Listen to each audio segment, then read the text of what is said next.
はい、皆さんこんにちは。皆さん、納豆という食べ物をご存知でしょうか。日本人ならですね、皆さん知ってると思いますが、納豆とは蒸した大豆を納豆菌で発酵させた、発酵食品ですね。とても健康にいい食べ物だと言われております。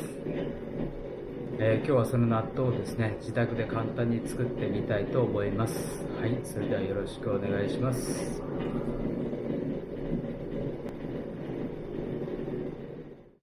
はい、まず納豆というのはですね、大豆から作るものですね。これ乾燥して大豆なんですけど、これをですね、昨晩、水につけておきました。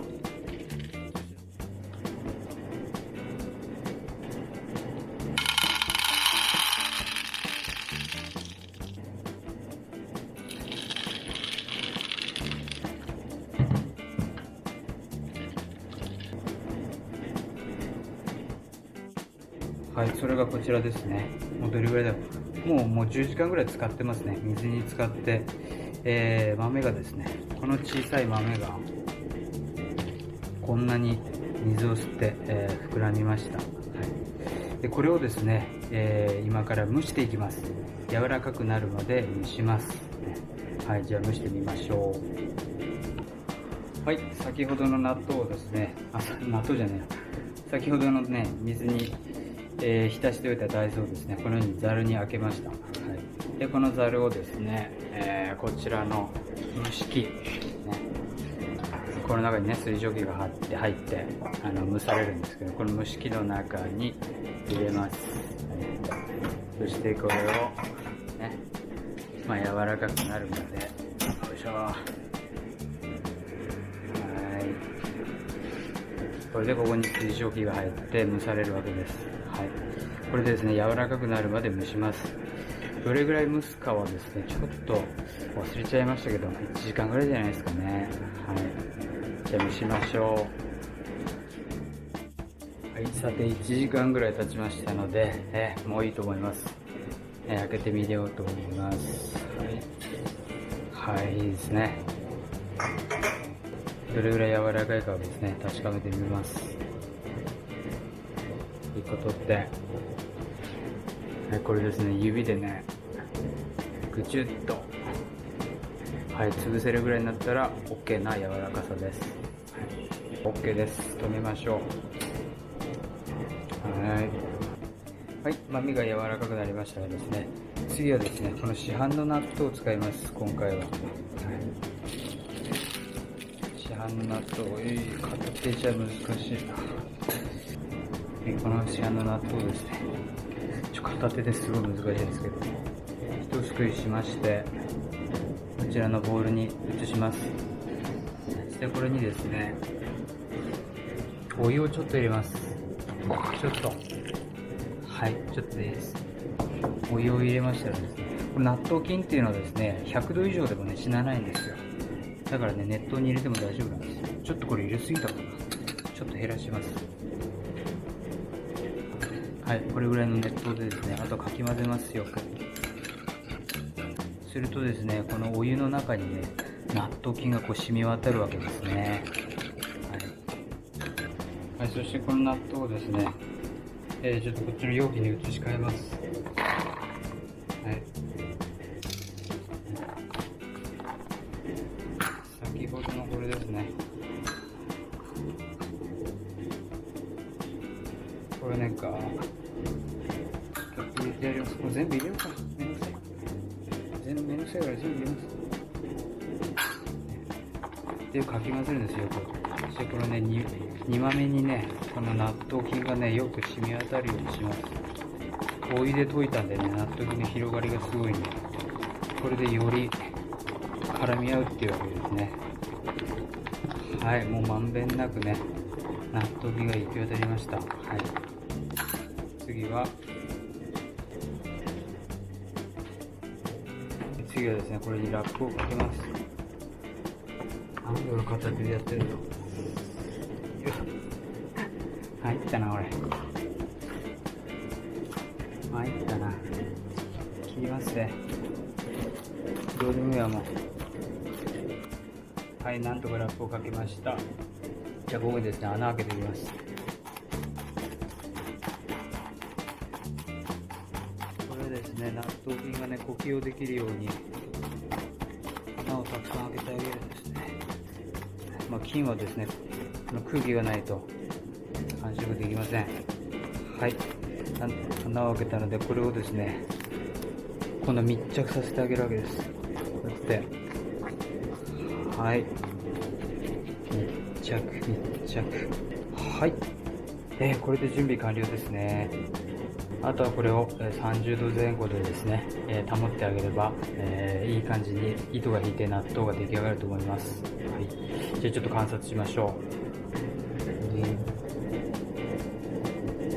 う。はい、シンガポールはね、昼間とかは30度前後でね、あったかいんですけど、夜とかはちょっと気温が下がるんで、そういう時はですね、こういうね、40、50度ぐらいの、もっと高いかな、結構熱いね、お湯が入ったボトルをこう置いたりして、ちょっと待って、動かないで、こう横に置いたりして、熱いボトルですよ。で、ここにね、これをかければ、ちょっとね、気温が低くなっても温度が保てるってやつですね。ただね、このタオルがね、納豆臭くなるんで、そうなってもいいやつを使用してください。ということです。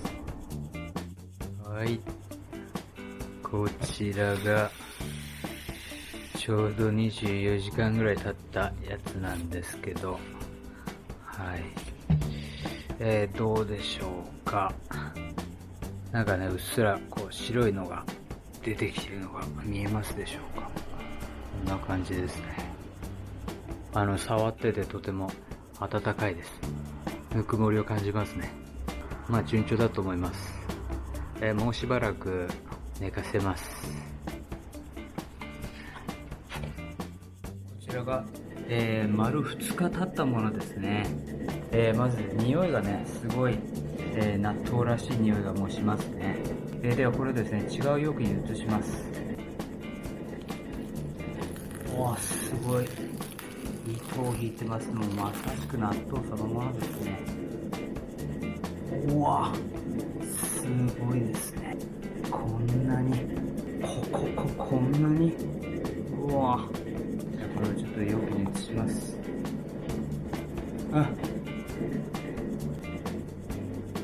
うわ、全部移し終わりました。あとはこれをですね、冷蔵庫の中に24時間保管します。で、24時間経って、冷やされたらですね、あとは食べ頃だということですね。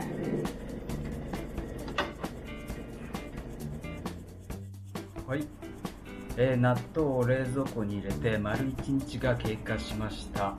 これで完成になります。はい、では早速食べてみようと思います。いい粘りですね。うわ、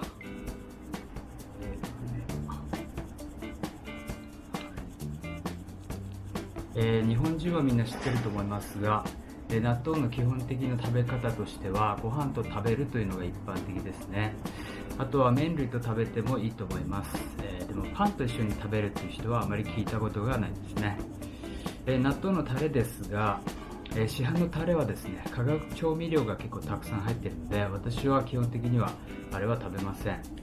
自分でタレを作って、それを納豆にかけて混ぜてから食べます。一番ベーシックなのはですね、醤油、あとだし、お酢、みりん、砂糖などを、お好みで混ぜて作りますね。これはですね、醤油とだしとみりんを混ぜたものです。かけて、ちょっとかけてからこう、シャカシャカ。うわ、粘りがいいですね。これかけますか。はい、じゃあいただきます。紙が邪魔だ。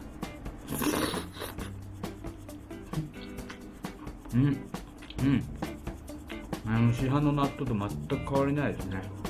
柔らかさもちょうどいいし、粘りもあるし、大成功じゃないでしょうか。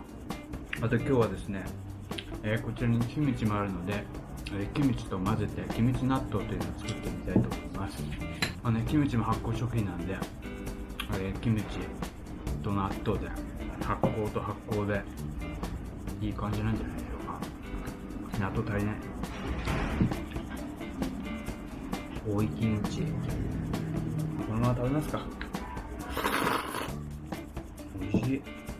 納豆ってね、海外だと結構高くなるので、こうやって自分でね増やせるといいですよね。はい、というわけで今回は納豆の作り方というか増やし方をですねご紹介しました。もし興味があればですね、皆さんも家でやってみてください。はい、どうもありがとうございました。それではごきげんよう。